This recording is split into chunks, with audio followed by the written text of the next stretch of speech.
Wapiganaji wa Kihouthi nchini Yemen wanasema kwamba wapo tayari kujiunga na vita dhidi ya Israel wakati huu inapoendelea na mashambulizi ya Hizbullah.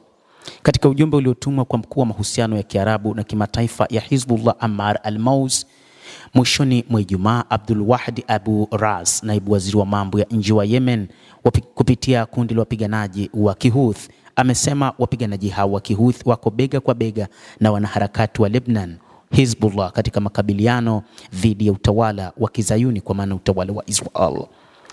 Amesisitiza kuwa Lebanon ina ushawishi wa moja kwa moja na mkubwa katika uungaji mkono kwa kadhia ya Palestina na taifa lake linalodhulumiwa. Abu Ras pia alisisitiza mshikamano usioyumba wa serikali ya Sanaa na taifa la Lebanon na Hizbullah katika mapambano yao dhidi ya utawala wa Tel Aviv. Hapo awali kiongozi wa Hizbullah Abdul Malik al-Houthi alionya kwamba Israel haitasitisha hatua zake za kuongezeka huko Asia Magharibi baada ya kushindwa kwa aibu katika vita dhidi ya Iran, akielezea mradi wa Israel kama tishio kubwa kwa wanadamu wote. Al-Houthi alisema kwamba vitendo vya kufuru dhidi ya Qur'an tukufu na matukufu ya Kiislamu vinavyofanywa na maafisa wa Israel na majenti wao vinalenga kuulenga Uislamu na Waislamu. Ameashiria njama hiyo ya Israel na kusema ni njama za kishetani zinazohatarisha maisha ya kibinadamu, na kusisitiza kwamba ulimwengu wa Kiislamu unabeba jukumu la kukabiliana na utawala unaokalia kwa mabavu na watetezi wake na kusimama kidete kukabiliana na dhuluma zao.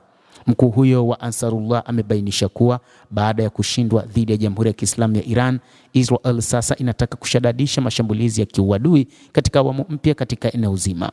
Hatari ya kweli, anasisitiza, iko katika kupuuza uadui na adui na kuruhusu mradi wao kusonga mbele.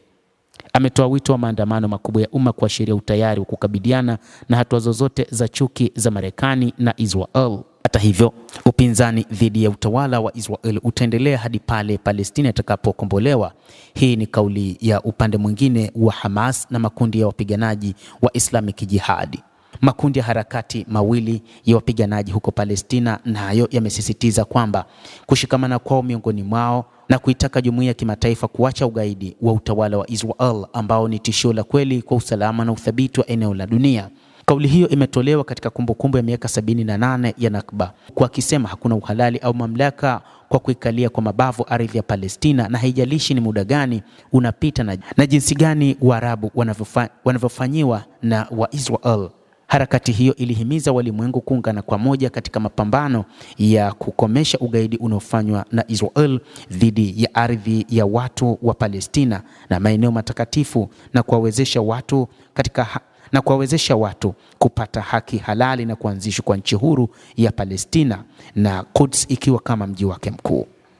Ikirejelea mauaji ya jinai mbaya za Israel zilizofanywa katika miongo kadhaa iliyopita, ikiwa ni pamoja na vita vya mauaji ya halaiki huko Gaza, harakati hiyo ilibainisha kuwa serikali ya uvamizi wa kifashisti inaendelea kukiuka kwa uwazi na kwa makusudi makubaliano kusitisha mapigano kupitia mashambulizi ya kimfumo na kuwalenga raia moja kwa moja, na kuacha zaidi ya Wagaza 850 kutekelezwa tangu Oktoba iliyopita.